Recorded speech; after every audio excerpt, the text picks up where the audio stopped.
अस्सलाम वालेकुम। दुरूद शरीफ पढ़ लें।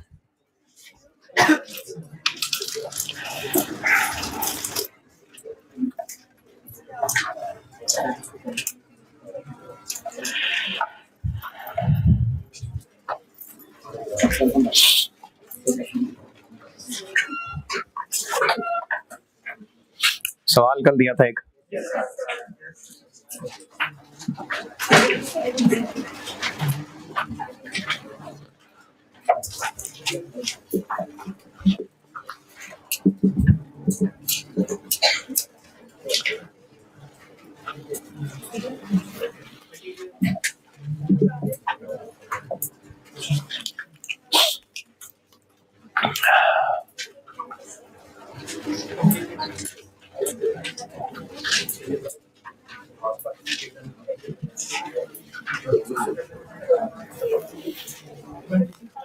ट्वेंटी सिक्स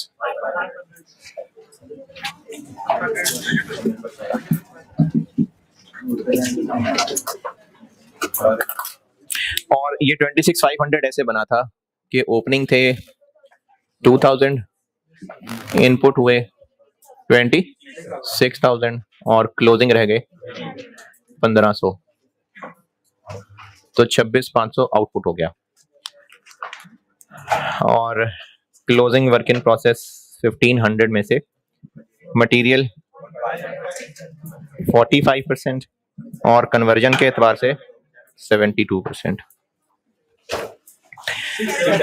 6, 7, 5, 1,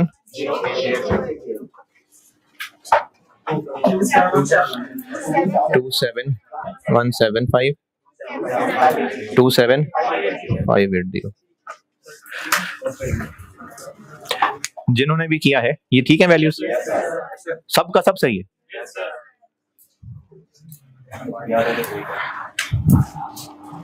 किया किस किसने है?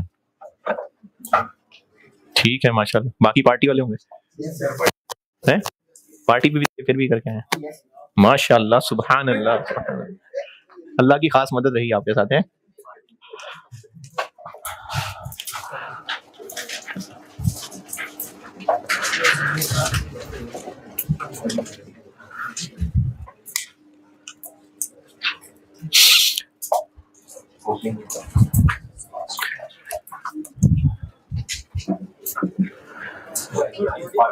$40,000, $90,000 और करंट पीरियड कॉस्ट 630,000, 7, 90,000,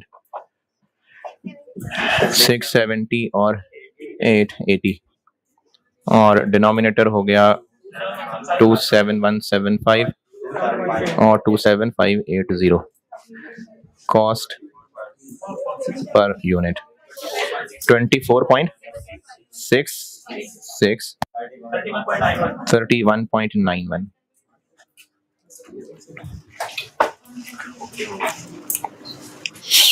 ये भी सही है। कॉस्ट आसान है। Statement of evaluation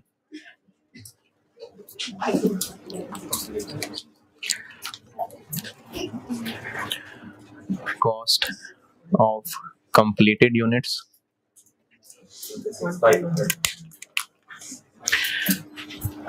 26,500 into 24.66 plus 31.91,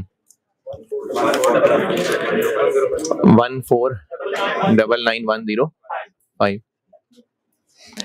और cost of closing work in process, material और कन्वर्जन 675 into 24.66 और 1080, 31.91, 16646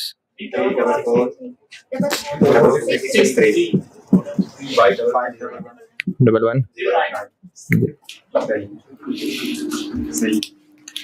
ये भी चाहिए? सही करने लग गया हूं मैं।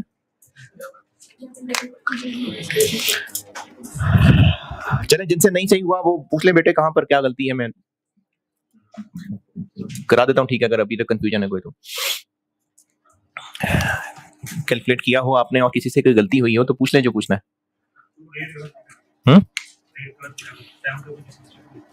अच्छा ठीक है, आप 62 का हिसाब से सवाल कर ले। यहां तक ओके? अच्छा, कल जो मैंने बात की थी वो मैं दोबारा दोहरा देता हूं कि ये जो ओपनिंग वर्क इन प्रोसेस थे 2000, इन 2000 यूनिट्स पे कन्वर्जन का काम पूरा नहीं हुआ था। कितना हुआ था? इन 2000 यूनिट्स, कल वाली बात दोहरा रहा हूं लेकिन इस सवाल के डेटा से, 2000 यूनिट्स जो ओपनिंग थे इन पे पिछले महीने काम पूरा नहीं हुआ था। कितना हुआ था? कन्वर्जन की बात कर रहा हूं, 80। वो जो 80% काम हुआ था उसका खर्चा ये है, और इस महीने 20% काम और हुआ, उसका खर्चा इसके अंदर है। फिर जो फर्स्ट अटेम्प्टर हैं, यानी ओपनिंग थे 2000 और इनपुट थे 26, तो ये 2000 तो आउट हो ही गए, और ये जो 26 थे इनमें से 1500 बचे हुए हैं, ये बचे हुए हैं अभी, और बाकी 24,500 ये बन गए। ये ऐसे हुआ है 26,500, ये इस तरह से है आउट। तो ये जो 26,500 में से ये 24,500 हैं, इन पे सारा का सारा काम हो गया इस महीने में कन्वर्जन। तो वो जो सारा का सारा काम हो गया उसका खर्चा इसके अंदर है। और जो क्लोजिंग वर्क इन प्रोसेस है 1500 यूनिट्स, इन पे कन्वर्जन का कितना काम हुआ है? 72। वो जितना भी काम हुआ है उसका खर्चा ये है। तो जब हमने इसको टोटल कर लिया, अब इस 880 के अंदर इस 2000 पे भी पूरे काम का खर्चा शामिल है, और इस 24,500 के भी पूरे काम का खर्चा शामिल है। तो चूंकि ये इन दोनों पे हुआ मुकम्मल खर्चा है, तो इसके डिनोमिनेटर में ये दोनों आने चाहिए पूरे पूरे 26,500, ये 26,500, और इसमें इस पे हुआ काम 72% का खर्चा शामिल है, तो इसके डिनोमिनेटर में ये पूरे आने चाहिए नहीं, इनका 72% आना चाहिए ये। इसी तरह इस साइड पे भी देखते हैं, ये जो 2000 ओपनिंग थे इन पे पिछले महीने कितना मटेरियल के लिहाज से काम हो चुका था? 60%। वो जो काम हो चुका था उसका खर्चा इधर है,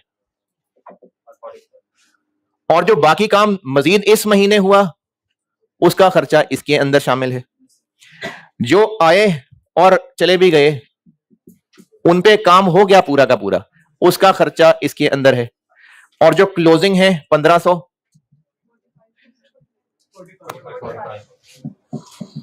इसका खर्चा इसके अंदर है। चूंकि इन दोनों का पूरा पूरा खर्चा इसके अंदर आ रहा है, इसलिए इसके डिनोमिनेटर में ये दोनों आने चाहिए, और इसमें इसका सिर्फ 45% काम हुए का खर्चा है, तो इसके डिनोमिनेटर में पूरे 1500 की बजाय 1500 के 45% आने चाहिए। क्योंकि इसको पर यूनिट करने के लिए न्यूमरेटर में जो लिखा है, डिनोमिनेटर में वो यूनिट्स आने चाहिए जिन पे ये खर्च हुआ है। ये है जो कल सारी कहानी बताई थी। ओके,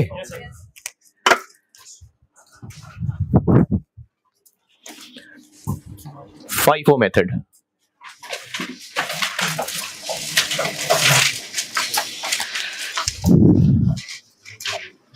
FIFO मेथड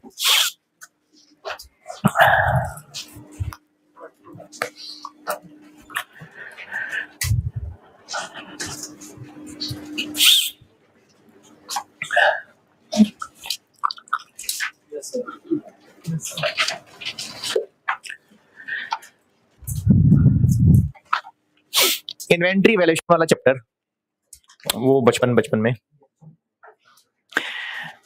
अगर ओपनिंग यूनिट्स हैं लेट से 360,000 रुपए के और मजीद खरीदे 2700, 560,000 के, और अगर क्लोजिंग इन्वेंट्री वैल्यूएशन वाला chapter trading business, closing units हैं अगर 180 या 200, चले प्लस माइनस आसानी होगी। वेटेड एवरेज मेथड तो इनकी कॉस्ट कैसे कैलकुलेट की जाए, इनके ऊपर कौन सा रेट इस्तेमाल किया जाए, inventory valuation, trading business, finish goods, इन 200 के लिए कौन सा रेट यूज किया जाए? एवको मेथड है, एवरेज रेट निकालें, वही इसके ऊपर यूज कर लें। और कॉस्ट ऑफ सेल्स कैसे निकालें, कितने यूनिट्स बिके, कितने यूनिट्स बिके, 2800, तो कॉस्ट ऑफ सेल कैसे निकालें, वही वाला एवरेज रेट इस पे भी लगा लें। एक लंबा तरीका भी है, opening plus purchases minus closing minus फलाना, और एक डायरेक्ट तरीका भी था कि जो एवरेज रेट निकाला उसको इससे मल्टीप्लाई करें तो कॉस्ट ऑफ सेल आ जाएगी, इससे मल्टीप्लाई करें तो क्लोजिंग स्टॉक। ये एवरेज को दोनों को सेम रेट से क्यों मल्टीप्लाई कर रहे हैं, क्योंकि एवरेज का कॉन्सेप्ट ही यही है। तो यहां भी हमने ऐसे ही किया था कि एवरेज रेट लिया और यही एवरेज रेट, वो तो मैं ट्रेडिंग बिजनेस की मिसाल दे रहा था ना, इसलिए सेल हुए। यहां पर प्रोसेस 1 से आगे कहां जा रहे हैं, प्रोसेस 2 में। तो हमने एवरेज रेट निकाला और यही एवरेज रेट इस आउटपुट पे भी लगाया और यही एवरेज रेट इस क्लोजिंग पे भी लगाया, क्योंकि वेटेड एवरेज है। फाइफो में इस सूरत में क्या करते हैं, इधर ये किस में से होता, ये इनमें से होता, यानी हम इसका पर यूनिट रेट लेते और वो इस पे लगाते हैं। और कॉस्ट ऑफ सेल कैसे निकालते हैं, 300 ये वाले और बाकी इनमें से, यानी कॉस्ट ऑफ सेल हमें 2-3 लाइनें इकट्ठे करके निकालना पड़ता। और क्लोजिंग कैसे निकालते हैं, ये इस आखिरी वाले में से। FIFO method, FIFO.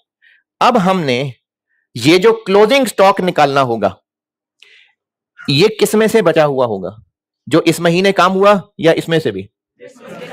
तो अब हमने जो क्लोजिंग वर्क इन प्रोसेस पे पर यूनिट कॉस्ट यूज करनी है, वो कैलकुलेट करते हुए इसको भी इस्तेमाल करें या सिर्फ 630 की बेस पे निकालें। बिल्कुल, तो फाइफो मेथड में हम ये करेंगे कि cost per unit will be calculated using current period cost only.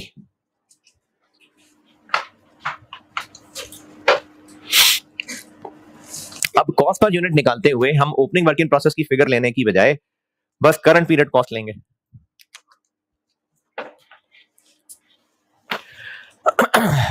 तो डिनोमिनेटर अब भी फिर यही इतना ही रखना है या डिनोमिनेटर भी बदल जाएगा? अगर हम सिर्फ 630 लेंगे तो डिनोमिनेटर बदल जाएगा ना, तो हमें इसके लिए इक्विवेलेंट प्रोडक्शन में भी चेंज करनी पड़ेगी, वो सवाल के साथ सिखाता हूं। इक्विवेलेंट प्रोडक्शन भी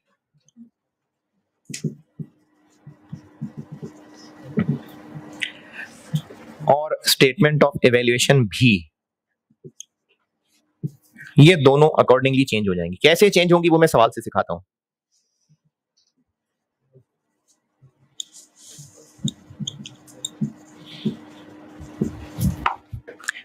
ये मैं सवाल के साथ इस सवाल को सॉल्व करते हुए सिखाता हूं कि ये कैसे चेंज होंगी।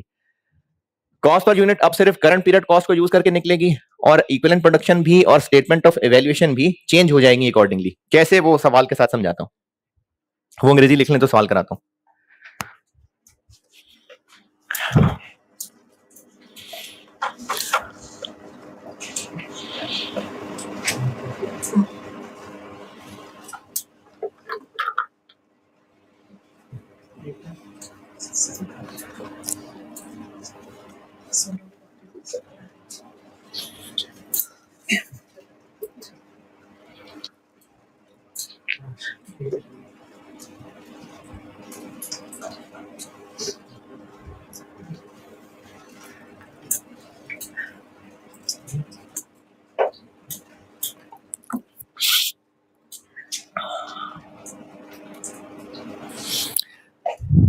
हाँ जी, वो नोटेड। चले सवाल लिखें।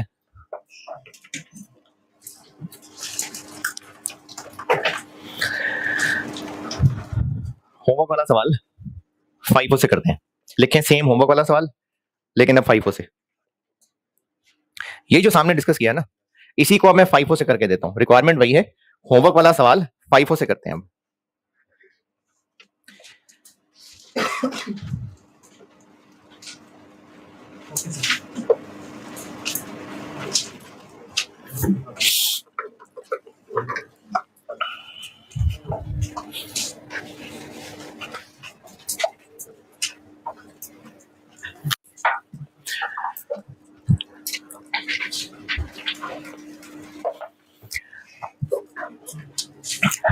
सॉफ्टवेयर यूनिट में अब हम लोग ये 40 और 90 करेंगे यूज?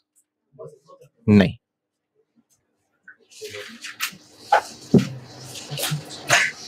यानी न्यूमरेटर हो गया बस यही 630 और 790। अभी फौरन ना बोलिएगा, सोचिए जरूर सारे, पहले खामोशी से सब सोच लें कि डिनोमिनेटर यही रहना चाहिए या चेंज हो जाना चाहिए। मैंने शाखें बनी रहने दी हैं, इन शाखों पे गौर करें और ये सोचें कि डिनोमिनेटर यही रहेगा या चेंज होगा, और अगर चेंज होगा तो क्या चेंज होगा। अभी फौरन ना बोलिएगा, सोच लें पहले सारे।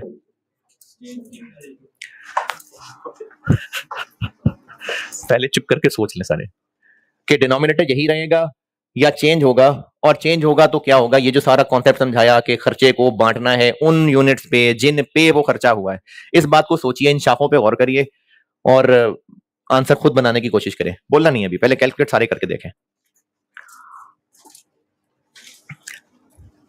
प्रॉपर ईपी बनाने की बजाय आप इन्हीं शाखों पे गौर करें और ये यूनिट्स कैलकुलेट करें। ईपी के फॉर्मेट को छोड़ें, ये जो लॉजिकल बात समझाइए अगर किसी को समझ आई है। अगर किसी को समझ नहीं आई थी कोई बात नहीं, मैं फॉर्मेट बना देता हूं, फॉलो कर लेना।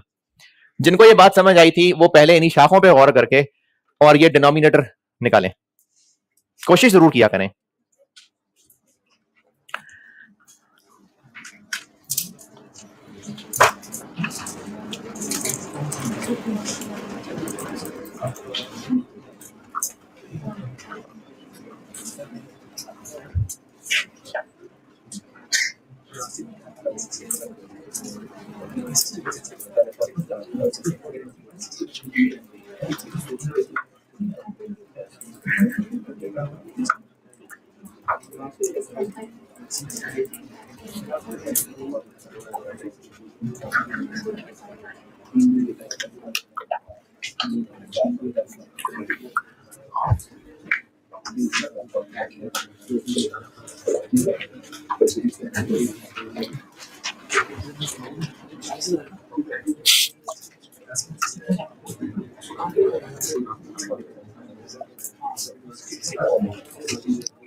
चले सोच लिया, इनमें से कुछ शाखें कम होंगी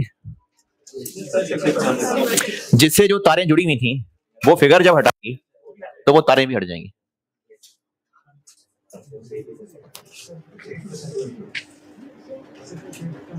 बस ये तारें रह जाएंगी, बाकी 2000 यूनिट पे 60% काम पहले हो गया था। अब जो इस महीने में 40 और हुआ है उसका खर्चा इधर है, तो इसके डिनोमिनेटर में 2000 का 40% आना चाहिए। इस 2000 पे 80% काम पहले हो गया था, लेकिन 20% काम इस महीने हुआ है, इस खर्चे के डिनोमिनेटर में इसका 20% आना चाहिए। तो इक्विवेलेंट प्रोडक्शन में फर्क ये पड़ेगा कि क्लोजिंग वर्क इन प्रोसेस तो ऐसे ही रहेगा, कंप्लीटेड यूनिट्स वाली लाइन को दो हिस्सों में तोड़ देंगे।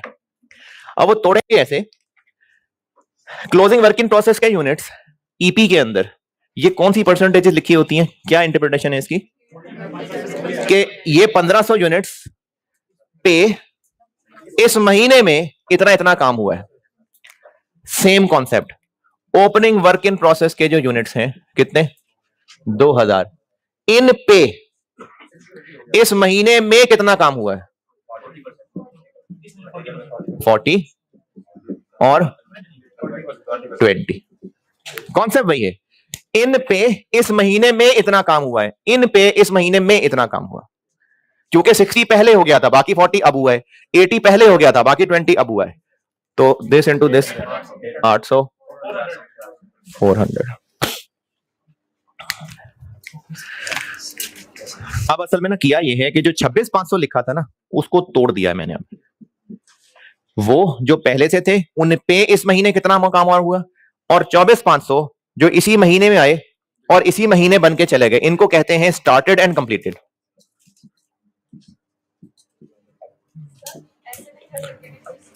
स्टार्टेड एंड कंप्लीटेड 2000 पे जितना काम हुआ,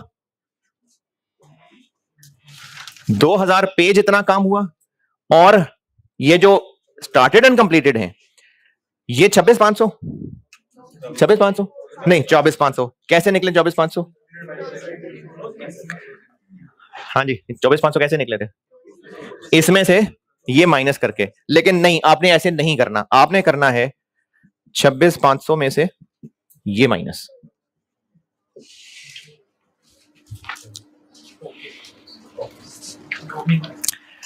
छब्बीस 500 में से ये माइनस करना, ये कितना 24,500 100% 24,500। आप बोले क्या बोले?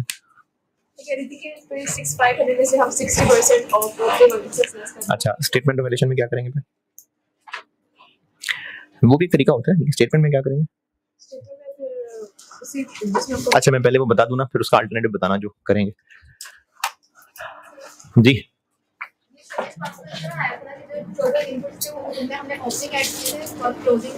बिल्कुल ऐसे ही है। और अब हमसे दोबारा 2000 माइनस कर रहे हैं यहाँ स्टार्टिंग में आपने किया हाँ दोबारा नहीं, बस माइनस करो तो माइनस करो। हाँ ये 26,500 दो तरह के हैं, एक ये 2000 है, इसलिए मैंने ऐसे तोड़ के बताया है। 2000 शुरू में मशीन में थे, ये तो बने ही बने हैं। बाकी इन 26,500 में से वो हैं जो इसी महीने आए और इसी महीने बन गए। ये 26,500 ऐसे कैलकुलेट किया था टोटल कि साल महीने के शुरू में इतने मशीन के अंदर पड़े हुए थे, इतने मशीन के अंदर और आए 28,000। इस 28 में से 26 में से नहीं 28 में से 1500 बचे रहते हैं, तो बाकी बन गए। ये हमने बस टोटलिंग में देखा था कि 26,500 बने हैं। अब इस 26,500 को तोड़ा है कि ये 26,500 कैसे बने। 2000 ये वाले, 24,200 इनमें से 24,500, तो उसको ब्रेक किया है बस। तो ये ब्रेक करने के लिए मैंने इसमें से माइनस किया। 26,500 को दो लाइनों में तोड़ा है, इनमें से वो जो पुराने पड़े थे वो बन गए, और कितने आए जो नए इसी महीने डले और बन भी गए, तोड़ा है दो लाइनों के अंदर। क्या हो जाएगा टोटल? 25,975 25,980। तो वेटेड एवरेज मेथड में हमने कंप्लीटेड पूरे एक ही लाइन लिखी थी, फाइफो के अंदर दो लाइनों में तोड़ दिया। और ओपनिंग के यूनिट की परसेंटेज क्या लिखनी है? जितने वो पहले कंप्लीट थे, नहीं जितना इस महीने में उन पे काम हुआ है। तो कॉस्ट पर यूनिट ये बता दूं शाखे?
अब डिनोमिनेटर में आ जाएगा 25,975 और 25,980, और कॉस्ट पर यूनिट बन गई 24.25 30.41।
ये यहां तक करें नोट, फिर मैं ये बताता हूं स्टेटमेंट ऑफ इवैल्यूएशन।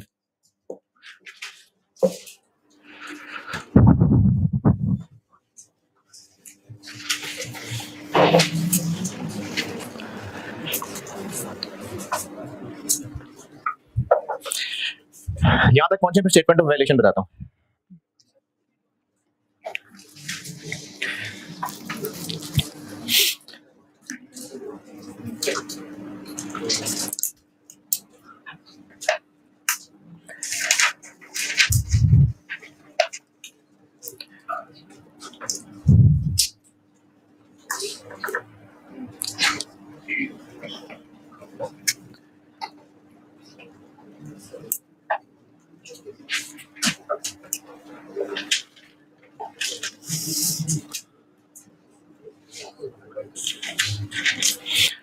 बड़ी स्लो लिखते हैं यार। ये per unit cost current period cost को इस्तेमाल करके निकली है। ओपनिंग वर्क इन प्रोसेस पे लगे खर्चों का हमने इस्तेमाल नहीं किया। हमने सिर्फ वो फिगर ली हैं जो इस महीने में इनकर हो रहा था। इस महीने वाला बिजली का बिल, इस महीने के लोगों की वेजेस, इस महीने में जो मटेरियल प्रोसेस में डला, तो हमने इस महीने में होने वाले खर्चों की बेस पे ये निकाली है। क्लोजिंग वर्क इन प्रोसेस से ही मैंने बात शुरू की थी, इसी की वजह से ये करना पड़ा ना। तो इसके लिए क्या पर यूनिट रेट यूज करें? ये 24.25 30.41 कितना बना? 16369 और 32843।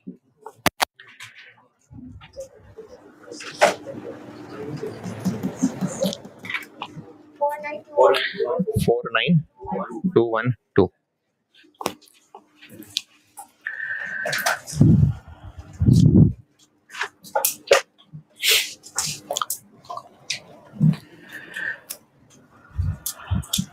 तो मैंने वहां एक मिसाल लिखी हुई थी, वो मिटा दी, लेकिन दोबारा बता देता हूं, अभी आपने नहीं भी लिखी तो चले ज़हनों में शायद हो।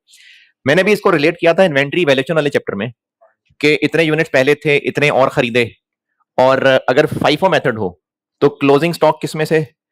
नए खरीदे में से। कॉस्ट ऑफ सेल कैसे निकालें?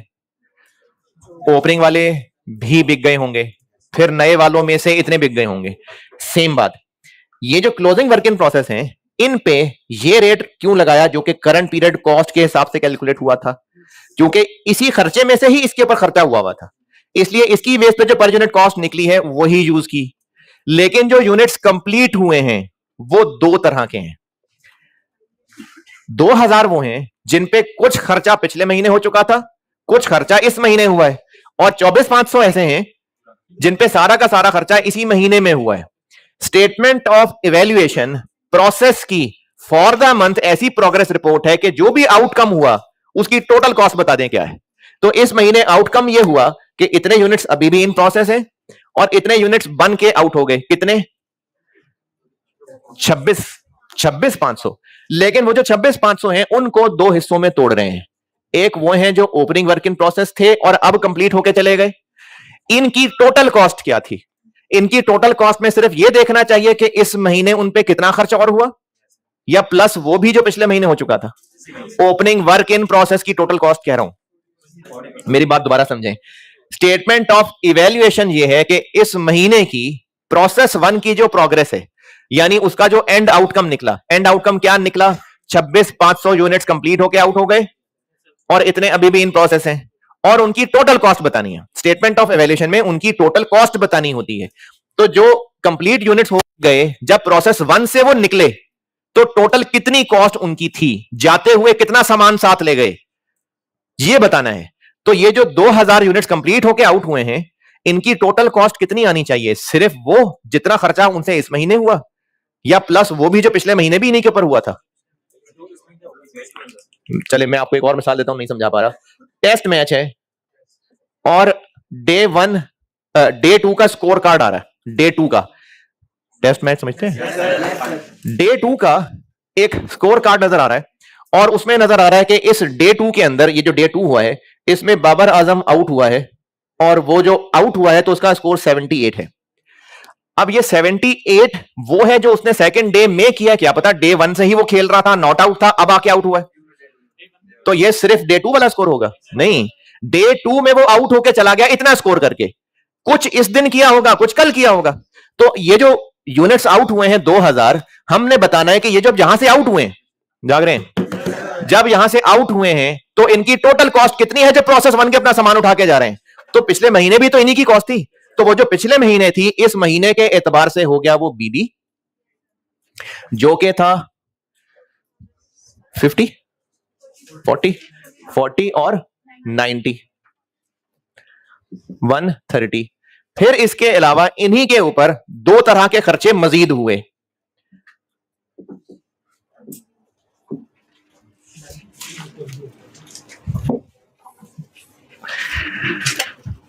इन पे मटेरियल भी और खर्च हुआ और कन्वर्जन भी और खर्च हुई। इनके लिए अब कौन सा पर यूनिट रेट इस्तेमाल करें?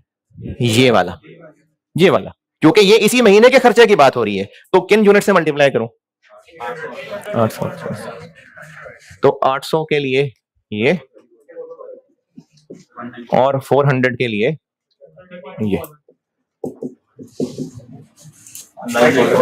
911940012164। ये अब तीनों अमाउंट मिलाएंगे ना, तो ये इन 2000 यूनिट्स का आउट होते हुए टोटल स्कोर है। इतना वो डे 1 में कर चुका था, इतना डे 2 में और किया, तो इतना टोटल स्कोर करके वो आउट हो रहा। तो कॉस्ट ऑफ अपडेटेड यूनिट्स में 2000 ये वाले थे जिनकी इतनी टोटल कॉस्ट है, और जो नए आए और गए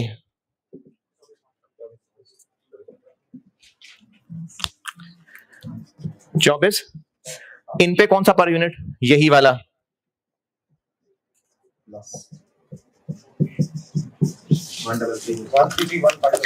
133, इससे आगे 9170। तो जो टोटल 26,500 यूनिट्स आउट हुए हैं उनकी ग्रैंड टोटल कॉस्ट है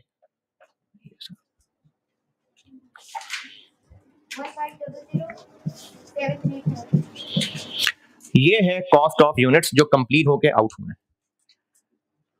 इन पे इतना खर्चा पहले हो चुका था, इतना इस महीने मजीद हुआ, ये तो आए ही इसी महीने, तो इन पे तो सारा खर्चा ही इसी महीने हुआ। तो वेटेड एवरेज के अंदर ये काम हम एक लाइन में कर लेते थे, अब इसको तोड़ के करना पड़ रहा। ये स्टेटमेंट ऑफ वैल्यूएशन है FIFO मेथड की।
इसमें बताइए जो पूछना है, किसी को कुछ नहीं पूछना, कि दफा करो क्या पूछना है कुछ नहीं पूछना जी। यहाँ क्या करते? नहीं, यहाँ क्या करते? उसको छोड़े, ये बताएं यहाँ क्या करेंगे?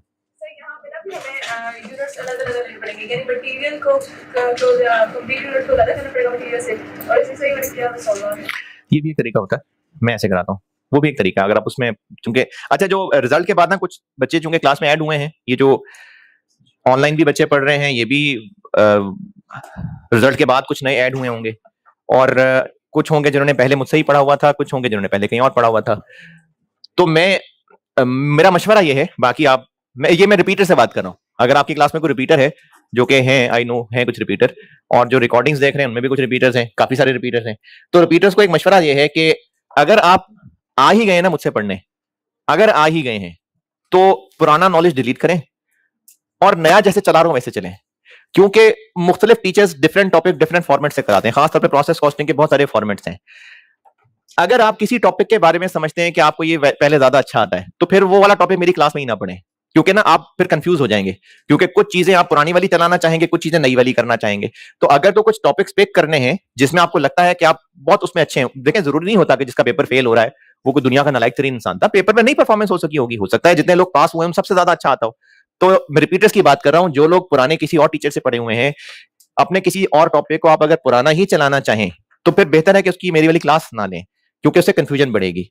और अगर पढ़ना है मुझसे तो फिर पुराना वाला नॉलेज डिलीट करें, फिर जैसे चला रहा हूं वैसे चलें। हाँ, जब मैं वो टॉपिक कंप्लीट कर लूं और उसके बाद आपको लगे कि आपने जो पहले पढ़ा था और जो मैंने पढ़ा है उसमें कहीं कंट्राडिक्शन है, वो जरूर मुझसे पूछिए, वो जरूर पूछिए।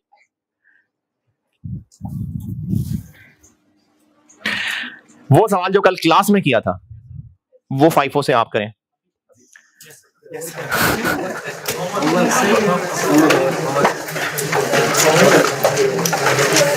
होमवर्क करेंगे तो फिर मैं छुट्टी थोड़ी दे दूंगा मैं, फिर आप FR1 वाली बात को आगे बढ़ाऊंगा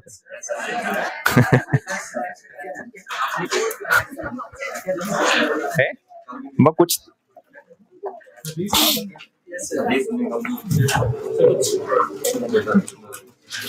ये जो कल क्लास में सवाल किया था यही अब FIFO से करना है, ये होमवर्क है। अगर किसी ने जाना है तो बस पढ़ाना खत्म कर दिया मैंने, अब आगे कुछ और करते हैं। तो जिसने जाना है वो चला जाए, क्लास खत्म है। बैठना है तो बैठिए, किसी ने जाना है तो शर्माए ना, वो जाए उठ के, कोई बात नहीं।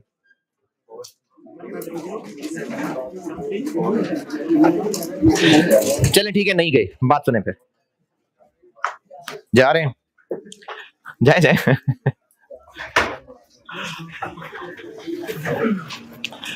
क्या पता कोई डिफरेंट बात करनी हो। जाओ जाओ, यकीनन इससे कुछ ज्यादा इंपॉर्टेंट काम ही होगा।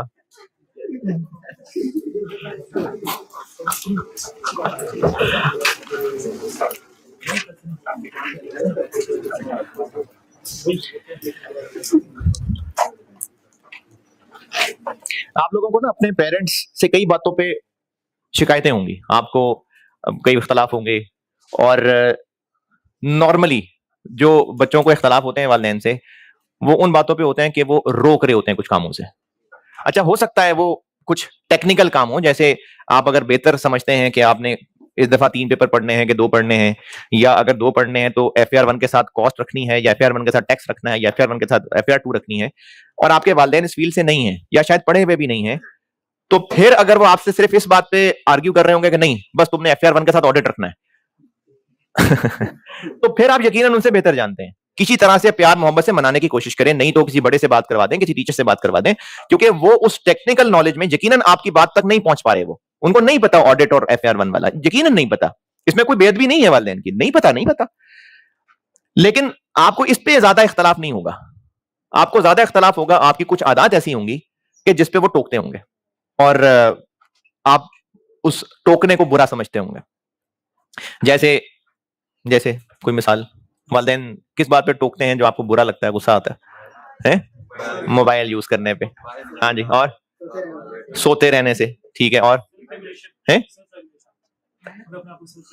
मतलब डिसिप्लिन, लेकिन उसको और मिसाल, कपड़े ढंग से सही जगह ना रखना, टाइम वेस्ट करना, और अच्छा नमाज ना पढ़ना, चलो ठीक है, और है हमारा गर्दी से, और हाँ जी लेट नाइट बाहर नहीं जाना, और कॉलेज से छुट्टियां नहीं करनी बिना वजह, है सही है, लड़ाई नहीं करनी, गालियां नहीं देनी, बिल्कुल ठीक है क्या करना,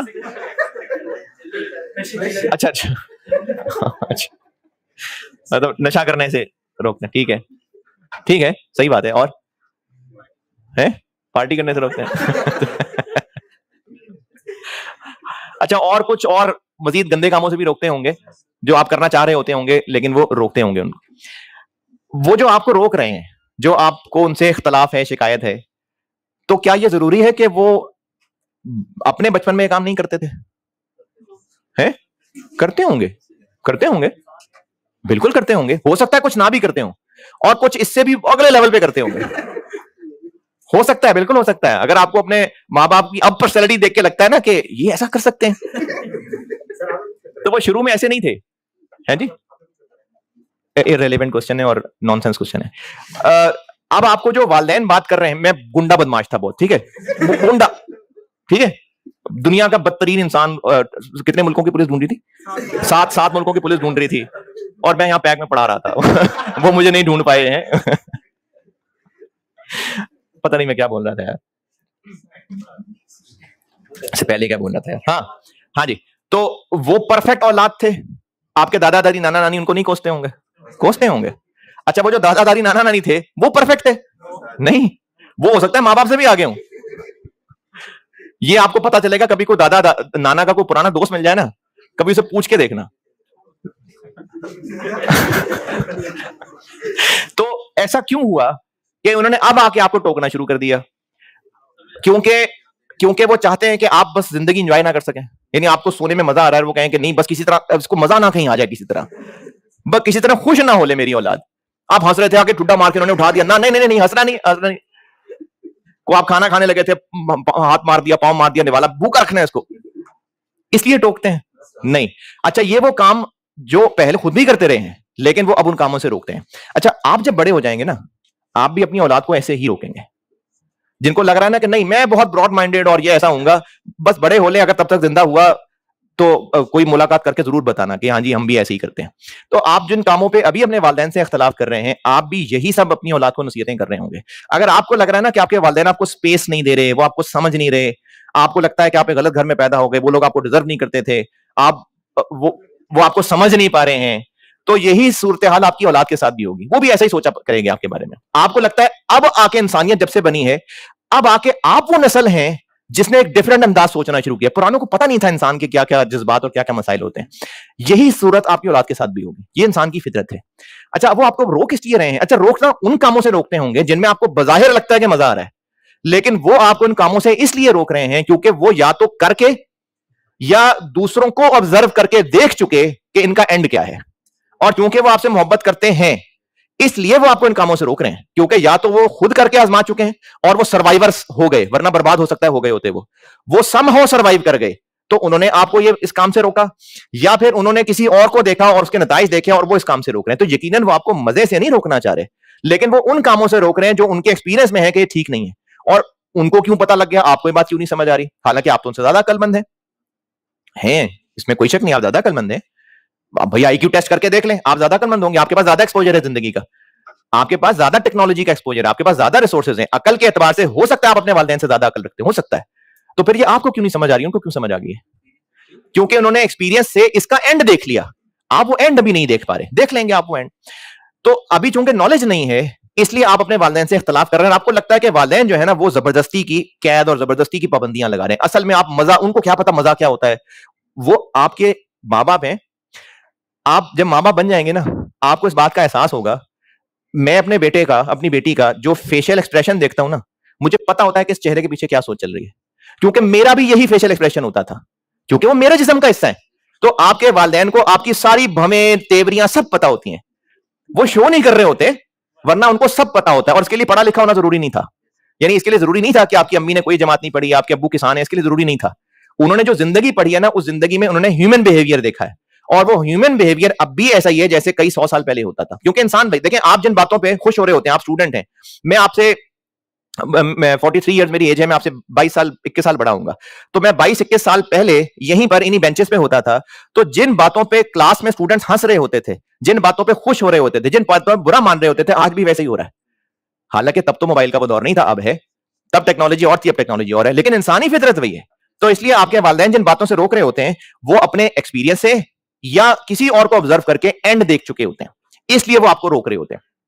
अच्छा, ये बात मैं यहीं रोकता हूं। जब इंसान को खुशी होती है या गम होता है, और जितना ज्यादा होगा, फिर वो जज्बात उसके जब कंट्रोल में नहीं रहते तो उसका रिएक्शन होगा। वो रिएक्शन के मुख्तलिफ तरीके हो सकते हैं। जैसे रिजल्ट आया और आप पास हो गए, तो अब उसका रिएक्शन क्या क्या हो सकते हैं? खुशी, मतलब खुशी तो है, ऑब्वियसली खुशी है। वो आपने जो जो खुशी हुई आपको, जो उस वक्त मैसेज देख के जो जज्बात थे, उस पर क्या क्या पॉसिबल रिएक्शन हुए होंगे? हैं? चीख मारी होगी, बिल्कुल ठीक है, और भगड़ा डाला होगा, और हैं? कोई रोए भी होंगे, बिल्कुल बिल्कुल सही है। और अगर किसी मतलब बहन भाई माँ बाप साथ मौजूद थे तो जब भी मारी होगी, जब भी मारी होगी। और वो जो जब भी मारी होगी वो गैर इरादी तौर पे हुआ होगा। मतलब अब्बू आप इधर इधर नहीं, एंगल ठीक नहीं आपका, ऐसे हो, ऐसे नहीं नहीं, वो स्टेप ठीक नहीं है, ऐसे नहीं हुआ होगा, जिधर जिस एंगल पे होगा, क्योंकि वो जज्बात थे जो बाहर आए। अब ये जो जज्बात है ना, ये मुख्तलिफ किस्म के होंगे, उनके रिएक्शन मुख्तलिफ आएंगे। ये इंसान के अंदर ये जज्बात हैं, जब उसके जज्बात बहुत बढ़ जाते हैं तो वो उस पर फिर रिएक्ट करता है। गालियां इंसान को शौक से, कुछ होते हैं जो शौक से दे रहे होते हैं, वरना मोस्टली गालियां इंसान क्यों दे रहा होता है? गुस्से में ना, तो ये उसके जज्बात निकले बाहर और वो गालियों की शक्ल में निकल आए। कुछ की खुशी, जब बाहर कुछ खुशी में भी गालियां दे रहे होते हैं, ऐसे कमाल वो ट्रेंड होते हैं कि खुशी में भी गालियां दे रहे होते हैं, दोस्तों को मोहब्बत में गालियां दे रहे होते हैं। तो जज्बात हैं जो बाहर निकल रहे हैं। जज्बात का कौन सा इजहार सही है, कौन सा गलत है, इसमें फर्क करना पड़ेगा, क्योंकि हर इजहार सही नहीं होगा। मतलब अगर आपके अंदर ये आदत है कि आप जज्बात में आके सामने बैठे हुए चपेड़ मार देते हैं, तो आप पास हुए और आपके सामने कोई बैठा था, आपने चपेड़ मार दिया, आप उसको कहें कि जी मैंने तो जज्बात थे, मैं कंट्रोल नहीं कर सका, तो ये जस्टिफाइड रिएक्शन नहीं, क्योंकि वो रिएक्शन सही तरीका नहीं था। हाँ, बाप को मां को जप्पी डाल ली, ये एक अच्छा रिएक्शन था। या रिएक्शन में आपने गालियां देनी शुरू कर दी, ये एक बुरा रिएक्शन था। या रिएक्शन के अंदर आप फौरन सजदे में गिर पड़े, ये एक अच्छा रिएक्शन था। ये मुख्तलिफ रिएक्शन है जो इंसान के वो जान के नहीं कर रहा होता, यहां से जो उसको मैसेज मिलता है वो करता। अगर औलाद, और औलाद से मेरी मुराद छोटा बच्चा, छोटा बड़े नहीं, छोटा बच्चा जो अपने भले बुरे को नहीं समझता, उसके दुनिया में सबसे ज्यादा वेल विशर्स कौन होंगे? उसके पेरेंट्स। अगर कोई उस औलाद को नुकसान पहुंचाना चाहता है, चलो बच्चा अगवा करना चाहता है, अगर कोई बच्चा अगवा करके आगे फिर उसको मजीद कोई नुकसान पहुंचाना चाहता है, कोई और बदकारी करना चाहता है, कोई हाथ पांव काट के भीख मंगवाना चाहता है, किसी को बेचना चाहता है, कुछ बच्चे इसीलिए अगवा होते हैं, ये दो तीन बातें हैं।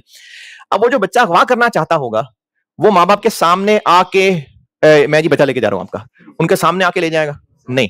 वो किस चीज का इंतजार करेगा या किस चीज की कोशिश करेगा?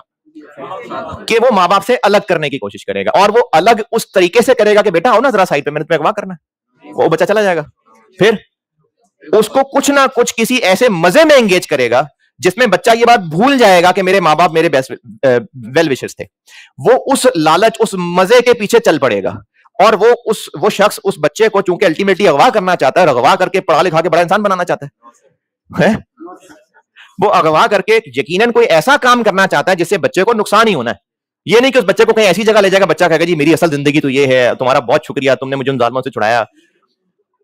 अच्छा, वो बच्चे को ये कह के अलग करेगा कि मैं तुम्हें अगवा करने के बाद ये करूंगा तुम्हारे साथ, तो बच्चा चल पड़ेगा उसके साथ।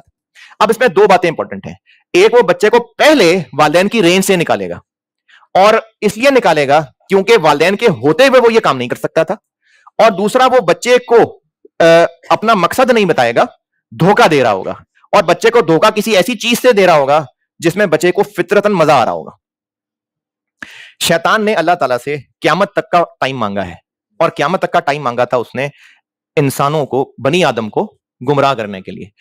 और अल्लाह ताला ने बनी इंसान को बनाया, सबको, सबका क्रिएटर अल्लाह ताला है, लेकिन इंसान है जिसके लिए बाकी सब बनाया गया, इंसान के लिए बाकी सब बना है। तो उस इंसान को अल्लाह ताला बेस्ट, उस इंसान को अल्लाह वही गाइड करेंगे जो इंसान के लिए बेस्ट है। और उसके लिए वो कैसे गाइड करेंगे? यकीनन कोई ना कोई सिस्टम होगा। शैतान चूंकि चाहता है कि वो इंसान के साथ बुरा करे, बल्कि वो अगवा करने वाला मैक्सिमम बच्चे के साथ क्या कर लेता? मैक्सिमम कुबतकारी कर देता, या फिर किसी को बेच देता। अच्छा, जिसको बेचता वो क्या कर लेता? वो आगे बेच देता। वो फिर वो बेचते रहते हैं, स्टॉक मार्केट चलती, वो आगे क्या होता है? अंदर से पार्ट्स निकाल के बेचते, या काट पीट के भीख मंगवाते। बच्चे को यानी कि तकलीफ पहुंचती ना, कितनी देर तक तकलीफ पहुंचती? शायद सारी जिंदगी, शायद मार देता तो कुछ घंटे, कुछ मिनट के लिए, बस। शैतान जो नुकसान पहुंचाना चाह रहा है, उसकी तकलीफ हमेशा के लिए रहनी है, हमेशा, हमेशा के लिए रहनी है।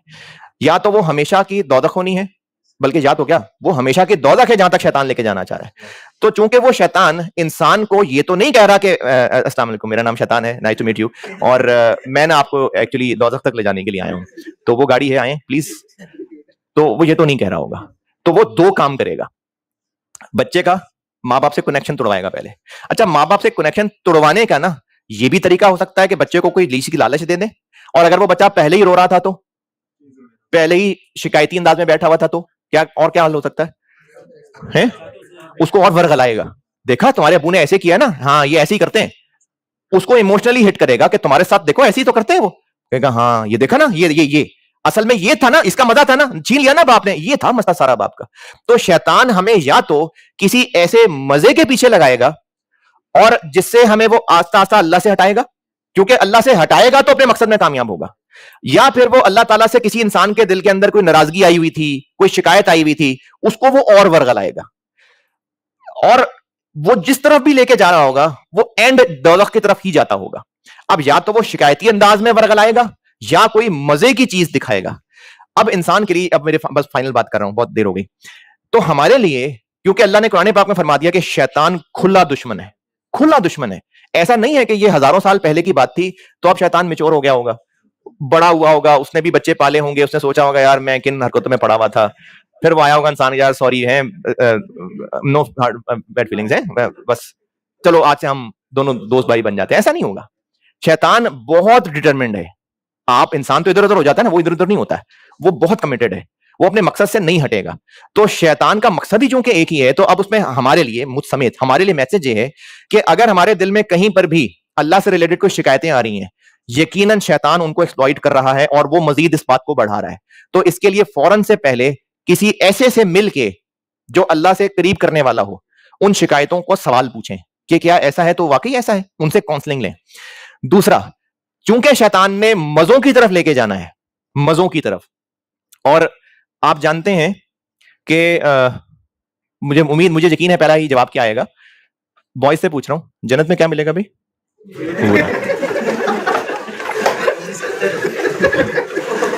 जज्बात निकले ना अंदर से।